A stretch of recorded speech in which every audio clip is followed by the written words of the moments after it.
Hello guys, आज हम बात करने वाले हैं फार्मा सेक्टर से एक और कंपनी का रिजल्ट आ चुका है जिसका नाम है ग्लैंड फार्मा। और कंपनी की बात करें, कंपनी का क्वार्टर एंड क्वार्टर हम देखने वाले हैं। कंपनी का क्वार्टर एंड क्वार्टर कंपनी का परफॉर्मेंस देखने को कैसा मिल रहा है, ईयर ऑन ईयर बेसिस पर कंपनी का परफॉर्मेंस कैसा देखने को मिलने वाला है, वो हम कंपेयर करेंगे। और उसके साथ साथ हम कंपनी ने क्या डिविडेंड दिया है कि नहीं, कंपनी डिविडेंड दिया है तो कंपनी का डेट कौन सा है, और उसके साथ साथ कितने रुपए का डिविडेंड दिया है, वो सारी की सारी चीज़ों को भी हम बताएंगे। तो ये वीडियो अंत तक देखते रहो ना, आप लोगों को 110% वीडियो अच्छा लगेगा।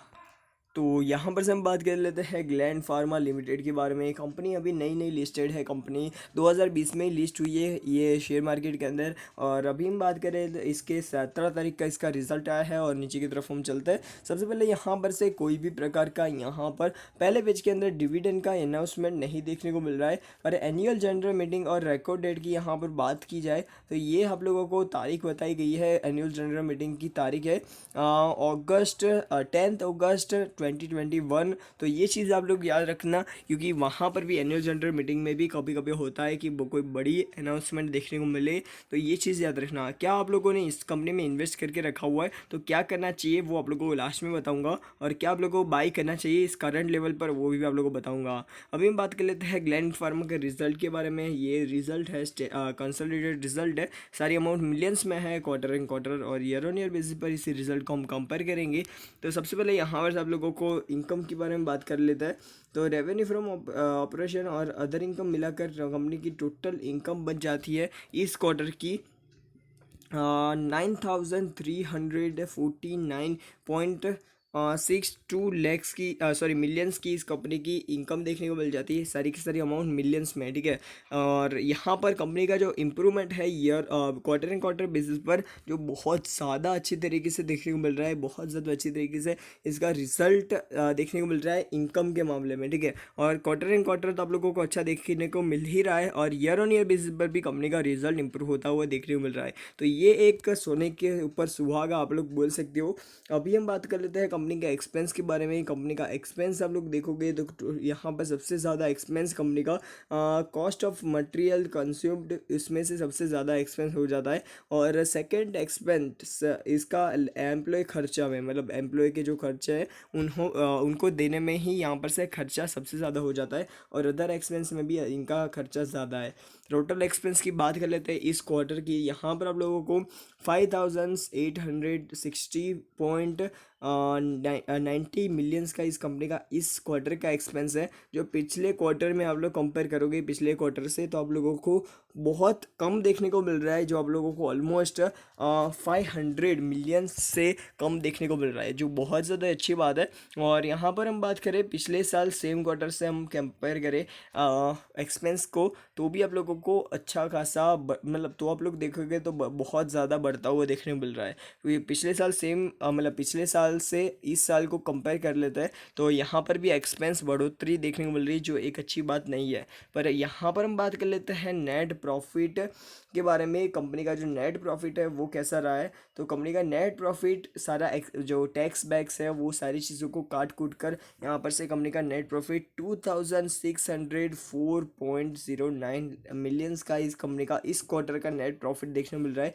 क्यों इतना ज़्यादा अच्छा देखने को मिल रहा है, इसकी वजह यही है कि यहाँ पर आप लोग देखोगे तो कंपनी का इनकम और कंपनी का एक्सपेंस वो बहुत ज़्यादा डिफरेंस है उन दोनों में। इसी की वजह से यहाँ पर से कंपनी का जो प्रॉफिट मार्जिन है वो कम बढ़ता हुआ देखने को मिल रहा है। पिछले क्वार्टर से हम कंपेयर करें या पिछले साल सेम क्वार्टर से कंपेयर करें तो आप लोगों को कंपनी का रिजल्ट है दोनों में अच्छा देखने को मिल रहा है, क्वार्टर एंड क्वार्टर बेसिस पर। और सेम ईयर पिछले साल सेम ईयर से हम कंपेयर करें तो भी आप लोगों को अच्छा परफॉर्मेंस देखने को मिल रहा है। और ईयर ऑन ईयर बेसिस पर भी कंपनी का परफॉर्मेंस है वो अच्छा देखने को मिल रहा है। तो ये एक मेरे को एक चीज़ बहुत ज़्यादा अच्छी लगी। कंपनी की टोटल कंप्रेहेंसिव इनकम के बारे में बात कर लेते हैं। कंपनी की टोटल कंप्रेहेंसिव इनकम देखने को मिल जाती है 2607.55 मिलियंस की, जो पिछले साल सेम क्वार्टर से हम कंपेयर करें और पिछले क्वार्टर से कंपेयर करें, दोनों में इसका जो कंप्रेहेंसिव इनकम है वो बढ़ता हुआ नज़र आ रहा है। और पिछले साल से भी ये इसका जो कंप्रेहेंसिव इनकम है वो बढ़ता हुआ नज़र आ रहा है। तो ये एक बहुत ज़्यादा बेहतरीन चीज़ लगी मेरे को। ये चीज़ पर्सनली मैं बताऊँ तो यार ये चीज़ मेरे को अच्छी लगी कि कंप्रेहेंसिव इनकम और इसका प्रॉफिट आप लोग बढ़ता हुआ नज़र आ रहा है। जिन लोगों ने भी इस कंपनी में इन्वेस्ट करके रखा हुआ है उसमें उन लोगों को बस इस कंपनी में होल्ड करना चाहिए मेरे ख्याल से। कंपनी का ईपीएस के बारे में बात कर लेते हैं। कंपनी का ईपीएस भी यहाँ पर क्वार्टर एंड क्वार्टर बढ़ता हुआ नज़र आ रहा है। अभी करंट क्वार्टर के अंदर कंपनी का ईपीएस चल रहा है 15.393 रुपीज़ का, जो यहाँ पर से पिछले क्वार्टर से हम कंपेयर करें तो बहुत ज़्यादा ऑलमोस्ट 3 रुपीज़ के आसपास का इम्प्रूवमेंट देखने को मिल रहा है, 3.10 पैसा का। ठीक है, तो ये चीज़ याद रखना। अभी हम बात कर लेते हैं यहाँ per year on year basis पर भी यहाँ पर कंपनी का इम्प्रूवमेंट देखने को मिल रहा है ईपीएस के अंदर। ये एक चीज़ अच्छी लगी मेरे को। कंपनी बेहतरीन तरीके से परफॉर्मेंस दे रही है, पर फिर भी यहाँ पर से कंपनी का जो डिविडेंड का अनाउंसमेंट आप लोग देखोगे तो कुछ यहाँ पर देखोगे तो आप लोगों को कुछ ज़्यादा देखने को नहीं मिल रहा है। कोई भी यहाँ पर प्रकार का डिविडेंड का अनाउंसमेंट नहीं देखने को मिल रहा है। यहाँ पर ये पहले पेज पे भी आप लोगों को मैंने दिखाया कि पहले पेज पे भी यहाँ पर कोई भी प्रकार की डिटेल नहीं दी हुई है डिविडेंड की। और यहाँ पर से annual general meeting next annual general meeting की डेट दी गई है, पर जो इसका डिविडेंड है कोई भी प्रकार का देखने को नहीं मिल रहा है। ये चीज़ याद रखना। अभी हम बात कर लेते हैं कंपनी के ऊपर जो टैक्स और जो बोराइंग है लोन्स है वो कैसे चल रही है। तो कंपनी की लोन्स अभी यहाँ पर से पहले करंट एसेट्स के ऊपर हम बात करें तो 4.96 मिलियंस की लोन्स की थी, और अभी की बात करें तो 2.54 मिलियंस की लोन है। तो यहाँ पर से ऑलमोस्ट आधी लोन कर दी है कंपनी ने। और उसके साथ साथ कंपनी का बैंक बैलेंस देखोगे, कंपनी के पास कैश कितना है, तो आप लोगों को बेहतरीन कैश फ्लो देखने को मिल जाता है इस कंपनी का। पहले 11,556.96 मिलियंस का इस कंपनी का कैश था कंपनी के पास। और अभी की बात करें बैंक बैलेंस में, कंपनी के पास 25,132.8 मिलियंस का इस कंपनी के पास कैश है। और इसके साथ साथ हम बात करें कंपनी का परफॉर्मेंस बोरोइंग के मामले में, तो कंपनी का बोरोइंग भी ये कंपनी कम कर रही है। बहुत ज़्यादा कम नहीं किया है, पर नॉन करंट लाइबिलिटीज़ के ऊपर थोड़ा तो कम किया है बोरोइंग।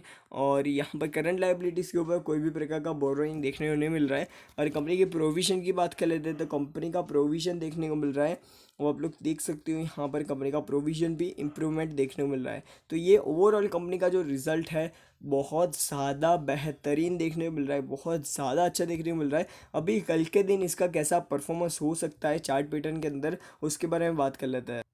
तो यहाँ पर से ग्लैंड फार्मा के चार्ट पैटर्न के ऊपर आ चुके हैं। आप लोगों को इसका रिजल्ट बहुत ज़्यादा बेहतरीन देखने को मिल रहा है। आप लोगों को बोलोगे कि यार ये रिजल्ट इतना ज़्यादा अच्छा है तो भी यहाँ पर क्यों गिरावट देखने को मिल रही है, तो इसकी वजह कभी कभी क्या होता है, रिजल्ट कंपनी बहुत ज़्यादा अच्छा दे देती है, पर यहाँ पर प्रॉब्लम क्या होता है, कंपनी का जो आप लोग देखोगे कि यार बहुत ज़्यादा आगे देखो 1 मंथ का चार्ट देखोगे तो कंपनी का जो रिटर्न है टॉप टू बॉटम 3% का है। 6 मंथ में इस कंपनी ने बहुत ज़्यादा 57% का रिटर्न दिया है। पर आप लोग देखोगे तो आप लोगों को 2% की गिरावट तो देखने को मिलेगी नहीं यार। 57% भागा है ये कंपनी, और तो 2% की गिरावट तो चलो मामूली चीज़ है, कोई दिक्कत है नहीं। ठीक है, तो ये सारी की सारी चीज़ों को ध्यान में रखते हुए इस कंपनी को आप लोगों को लॉन्ग टर्म के लिए होल्ड करना बहुत ज़्यादा अच्छा रहेगा आप लोगों के लिए। पर जो कोरोना वायरस पैंडेमिक चला जाता है तो इस कंपनी के शेयर के ऊपर इफेक्ट पड़ेगा, ये चीज़ याद रखना। अभी हम बात कर लेते हैं क्या आप लोगों को इस कंपनी के शेयर को सेल करना चाहिए, तो बिल्कुल भी नहीं, अभी के टाइम सेल नहीं करना चाहिए, मेरा ऐसा मानना है। ठीक है, बाकी तो आपकी मर्ज़ी है, पैसों की ज़रूरत हो सेल कर सकते हो। ठीक है, तो बस आज के लिए इतना ही। वीडियो पसंद आए तो लाइक, चैनल को सब्सक्राइब करना मत भूलना। गुड बाय, गुड बाय, फिर मिलते हैं नेक्स्ट वीडियो में। Good bye.